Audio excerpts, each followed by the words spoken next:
Well, Regs, all of Hummelstown just heard the last 56 seconds of this basketball game based solely on my emotional reaction to every play that occurred, from the clear and blatant push off by Jason Tatum to the clutch three from James Harden, all the way to the Celtics having a poor possession because their coach doesn't know how to call a timeout when you should call a timeout, and Marcus Smart not getting the shot off.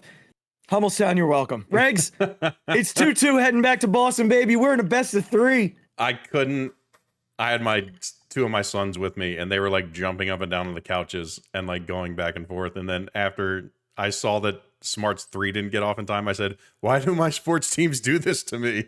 I can't handle it. I got to say, Regs, I think this win means so much because of the mental block that this team has against the Celtics. It is unbearable to watch a 16-point lead dissipate to a tie game, to a 5-point deficit, to having to go to overtime, to a 3-point deficit, to what it became. That being said, it is a win. It is a very important win for this team. It was and gutsy as hell. If you don't win this game, it's over. That's it. That's not, you might like, they're not even, I'll tell you what, don't they get even blown get out on the bus. Yeah. They don't even get on the bus. Game 5. Or the plane. I'm sure they're taking a plane. But anyway, don't get on it. Yes. Whatever it is. Yeah. But blown out in game 5 if they lose this game. I don't know how the Sixers won this game. Every time seemingly I looked up, and especially in the fourth quarter, Boston was on another 7-0, 8-0, 9-0 run, yet we were only down like 3. Mm-hmm. I don't know how that happened. And again, the screenshots of our text messages back and forth during this one would be epic content. I mean, I would just send them right to NBA for the officiating purposes. But like, they absolutely lost their mental toughness in that fourth quarter. It died. Like, just standing around on offense. Joel is just standing at the corner, like just standing there, not moving with the ball. Horford gets 3 blocks on him. Like, he's 5 inches taller than Al Horford. Mm-hmm. Like, I get it. Al Horford's been a good defender during his life. Al Horford's also like 35 years old. Yeah. Yeah. It's like he was absolutely gassed. Even Harden was standing around doing nothing for a while during that fourth quarter. The defense went completely away, and they somehow win this shot by 0.4 seconds. Yep. And I don't know how it happened, but that doesn't usually happen to our teams. I don't know how it happened. It was an unbelievable shot from James. That's the guy you want shooting that shot. Like, what a blunder by Boston. Send anyone else but the guy James Harden, like, who's defending James Harden. And unbelievable pass from Joel. An okay pass. If you actually go back and look at it, it was great that he found him because he's kind of headed the other direction, and he is sort of falling away. But James actually makes an unbelievable play. He grabs it low left and gathers and still gets the shot off. So more unbelievable find. Yes, the find is fantastic because that's the only guy you want shooting that shot. But James made an unbelievable play to grab and gather that and get a shot off. So you asked how they won this game. I'm going to tell you. 76 points combined from Joel Embiid and James Harden. That's how you win this game. I said to you before we started recording that they win on Friday if James Harden is half of this. Yeah. Half of this, they win the game on Friday night. Half. That's all he had to be.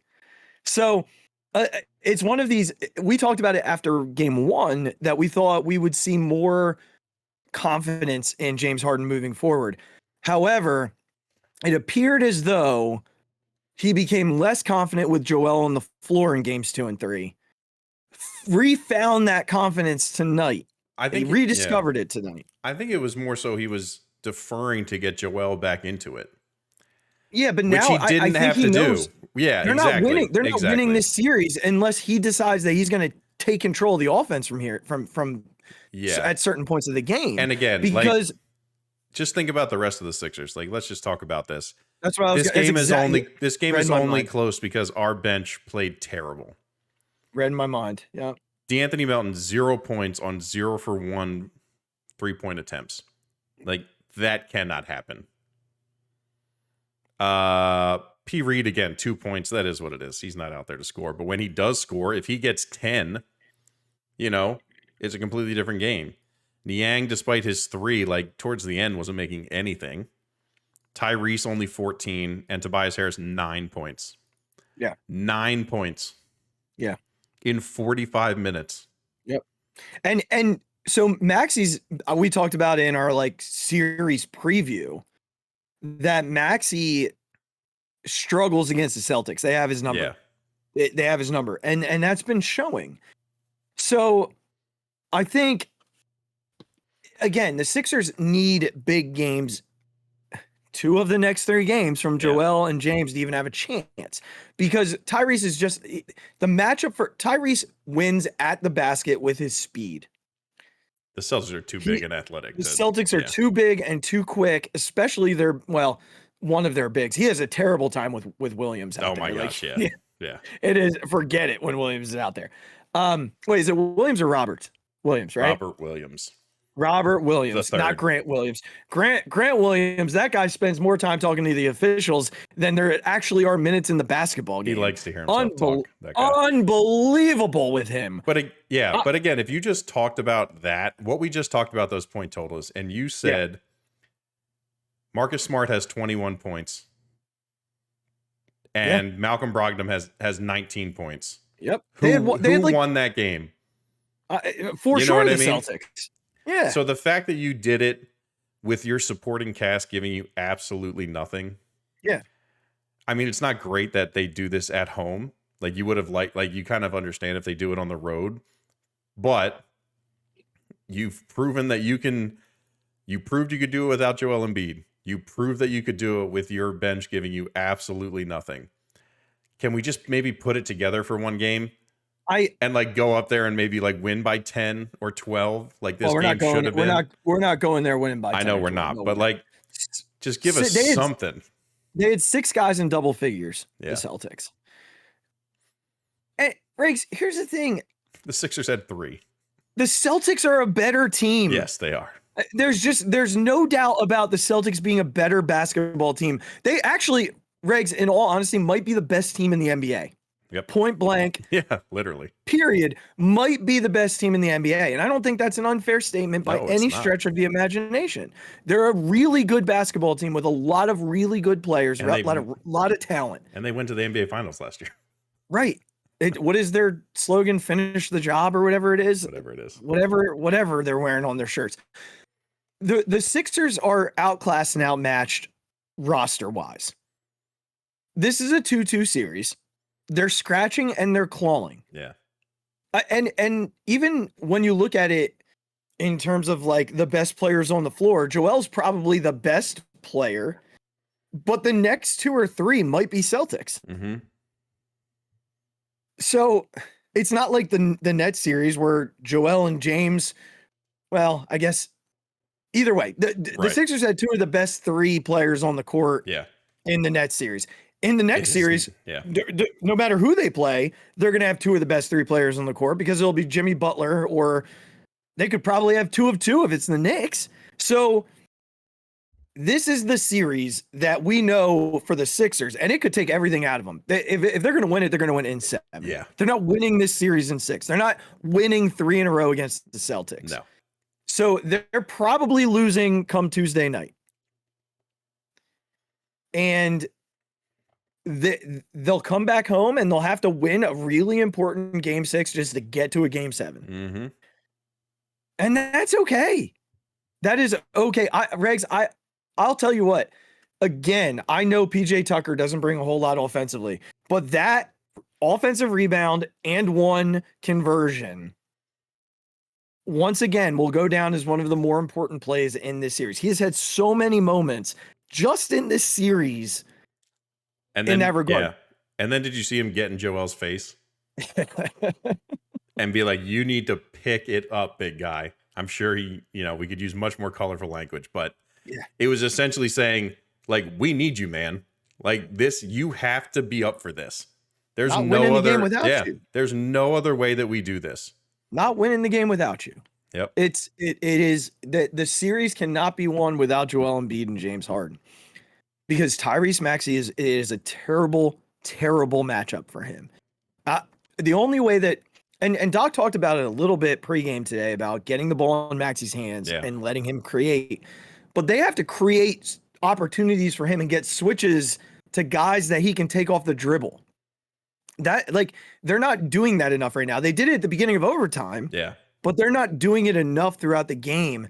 If they want to take a little bit of pressure off of Joel and a little bit of pressure off of James, and I think they were trying to do it because they were letting him run point a little bit, but he's so like okay with just handing the ball off. Listen, he's not, his third year? Yeah. And is going up against the NBA, right? The second place team in the NBA from last year. Like, and they, listen, they handle him. They handle him. And they're an unbelievable defensive team. So yeah, oh my God, all of these things are a factor. Yeah. But it's like, if Maxey wants to be the third guy on a team, like, you have to figure out ways to be able to score. Like, he has that floater. He has to learn a sort of that dribble drive, stop and pop shot. Because he's not big enough to win at the basket if there's a bunch of guys waiting for him. Yeah. But he has the ability to get by his guy and have a lot of open space at the free throw line. Like, he needs to start learning these things and realizing that I can't just fly head first at the basket all the time. Because he'll have open shots. He's so quick, and his first step is so fast. He's going to blow by a lot of people. But you got to learn how to score a different way. As you were talking, I was scrolling here a little bit, and I did see the pass from Joel. It is a great find, but it is James reaches to his left, grabs it with one hand, and converts.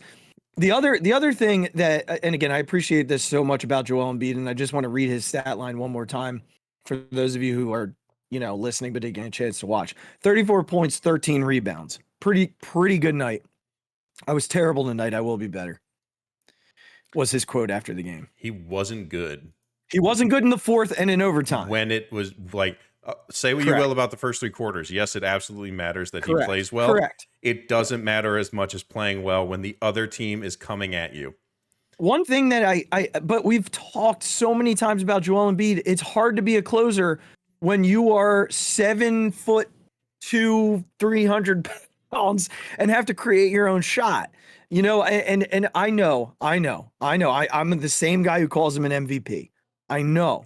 But you've got 2 guys collapsing in addition to the guy who's guarding you.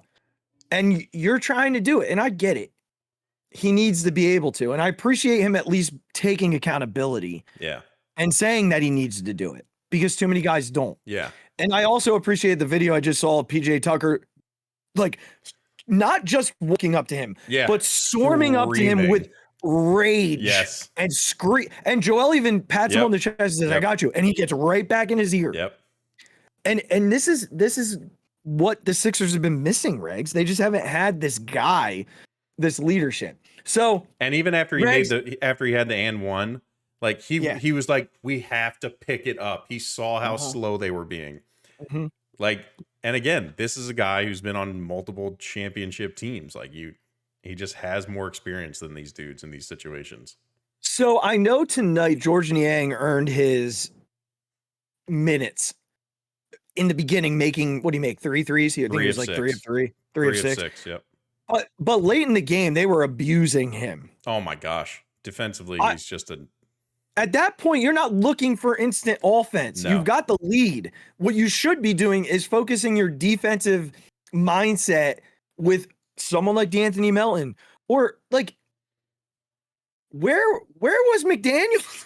He didn't Like, play. where? Coach's decision. I That's know. what it says in the box. Why? I don't know. I don't need you to be out there scoring, but you're at least going to cause havoc for one of Jaylen Brown or Jason Tatum. I will never understand that processing of with an 8-point lead, George Niang being on the floor. Yeah, I don't. You're not looking for offense. Okay, so best of 3 now, Regz. Best of 3. I didn't anticipate this. I guess I did because I said Sixers in 6. You did. But I don't know that I anticipated them winning this game. I texted you after game 3 and said they're not winning another game. Yeah. They looked lost. They looked shot. I was convinced that James Harden was done. Mm-hmm. If this is, let me ask you this, in a best of 3, and I have another question before we go. In a best of 3, if this is the James Harden that we get moving forward, the confident, I'm gonna be that guy. Can they win the series? No. Will they win the series? Because I know the answer is yes, they can. Yeah. Will they win the series? I mean, unfortunately, no. Like, Jason Tatum won't be that bad again. And if he's like, again, he did it when it mattered, which made his team be able to come back. But if he plays like that offensively through the first 2 quarters, Boston could have been up 5 going into halftime. And yeah, I just think it's more likely, as much as I hate to say it, that Smart and White and Brogdon are going to play this way every game than Melton, Toby, and Maxey like popping off. Like the guys like have Melton just popped off in game 1, right, but that was it. Again, these guys have more. Like again, Brogdon was on a championship Milwaukee team. Like right. Smart went, despite what you think of him, went to the finals last year with this team. I understand. Listen, I understand. Like Derek White is going to hit more threes. He's like, unreal. He's so good and has been playing out of his mind. So yes, the Sixers could. Yes, it could happen. But that's the razor's edge that our team is on. That we need that to happen to have any chance. If Harden has just one off night, like it's over. Yeah. And look, Boston lost by 1 point with their star player having 8 points in the first half? No, you had 2. 2 points. Okay, there you go. It's just, as much as I wish I could be emphatic about yes, fair. Yes, they will win the series. It's like, God, Boston is just really, really good. They really are. Just really, really good. They are. There's no doubt about it. And it's a very difficult matchup. I go back to, they're probably the best team in the NBA. Yeah. I fully believe that. I'm just gonna say one last little thing. All right. I understand what you mean, that Marcus Smart and Malcolm Brogdon and Derek White will it's more likely that they play this way than the 3 guys that you mentioned for the Sixers. But at some point, law of averages. Like, these dudes don't miss. They don't miss. I can't tell you when the last time I watched Malcolm Brogdon or Derek White miss a spot up 3 yet. Yeah. It feels like every time they take a shot, it falls. At some point, they have to miss. Like Jason Tatum missed for a whole half tonight. Don't tell me that Malcolm Brogdon and Derek White can't miss. I'm not saying they can't, obviously. And I don't mean you in general. I'm just saying from the landscape. Yeah. Like, at some point, they're going to miss shots. Yes. So, but then Jason, Tatum will have 50. So it won't matter. Probably. But that's the luxury that Celtics team has. Yeah, they just have so many guys. Yeah, they just have so many guys. Anybody that the ball touches, when it leaves their hands, I'm like, well, that's going in. Like, they don't have a George Niang. They don't. I get it. What's his name? Every dude on the floor is athletic. Yeah, every dude. Exactly. Every dude. And they just don't lose a lot when they sub guys in and out. They don't lose scoring. They don't lose defense. They just don't do it. And it's an unbelievable luxury in the NBA, because a lot of every team loses something. Yes.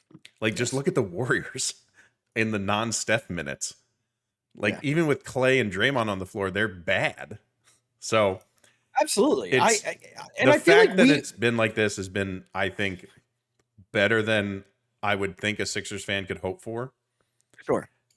And the fact that they like showed that we have a chance to do this. Like, look, yes, it's possible, man. It's possible. You got to win 2 games. Yeah, it's possible. That's it. You got to win 2 games. You've gotten it to a point where a team who has owned you, like to the point where it just felt like you could never beat them.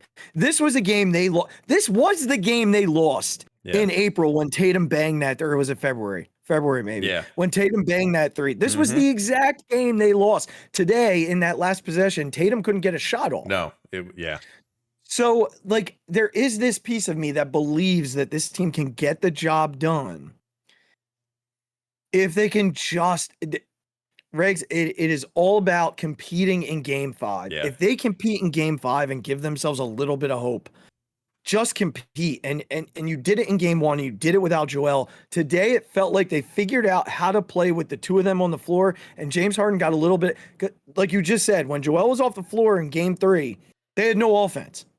Today, when Joel left the floor, James Harden went on 11-3 run by himself. Yeah. That's what they need. So, all right. I got one more question for you. All right. Because I'm going to take Marcus Smart out of the conversation because the answer is him 10 out of 10 times. Who is the most unlikable Celtic? Yeah. Well, you're kind of tying my hands here, I feel like. Well, there are plenty of other unlikable Celtics, Rex. I think the other one is I don't like him so much I can't even remember his name. The other Grant Williams. Oh, the one who just talks to refs the entire time. He's like a not as dumb version of that Brooks guy on Memphis who just talks all day long. Dylan. That guy, Dylan Brooks, is an idiot. Yeah, you know what? I'd like to go back for a second and just point out, I know you're not a Duke guy, and there are probably plenty of non-Duke people that listen to us, but Coach K was right about Dylan Brooks after that just pure display of sportsmanship in the college basketball tournament. After he took the 3 with like shot clock running out and made it, and Coach K pulled him aside after the game, was like, "You're a better player than that." Oh yeah. And people criticized him up and down for saying something, and boy, was he right. Yeah, turns out he's right. Turns out he's a tool. Turns out that way. Anyway, Coach K knows ball. Grant Williams is pretty unlikable. Oh yeah, for sure. He's easily the rest on my of list. them I don't like because they're good. So, I do like a lot of them, Regs. Like, I don't mind Jason Tatum. I'm done with the push-off stuff. But I like Jason Tatum. Well, yeah. I like Jaylen Brown. I don't think there's a single thing I dislike about Jaylen Brown. He's talented. Mm-hmm. He tipped his cap to Joel after the MVP ceremony the other night. There are plenty of things about those two that I do like. I really don't like Al Horford is forget it. Yeah. Forget that was it. Probably an obvious choice. He's probably my answer that you took, Grant Williams. I don't mind Malcolm Brogdon. The guy he's a 6th man. Yeah. I don't like he's a hate the face guy, but he's not a hate guy. Like, he's just a hate the face guy. Derek White, scrappy little dude who plays hard. But for me, it would be Horford if I can't take Grant, and you took Grant, so I'm going to take Horford. Probably because of the way that he performed in Philly. Felt like a double agent situation. Oh my God, yeah, right. 2-time the hell out of us, and then goes back to Boston and just does what he's doing right now. Of course. All right, Regz. Listen, buddy. Man, what a win. We go back to Boston tied 2-2. It just takes 2 wins. That's it, man. 2 wins, and we're on to the Eastern Conference Finals. And I just can't imagine one of those teams beating this Sixers team. So we're on Regz. Here we go. Tuesday night. I'll text you. I can't wait. All right, everyone. Good luck. Hope you're breathing a little easier, and take a Tylenol. Pray for Hummelstown. Yeah, take a Tylenol and have a drink. You might want to pray for Hershey too, because it's only going to get louder. See you, everybody.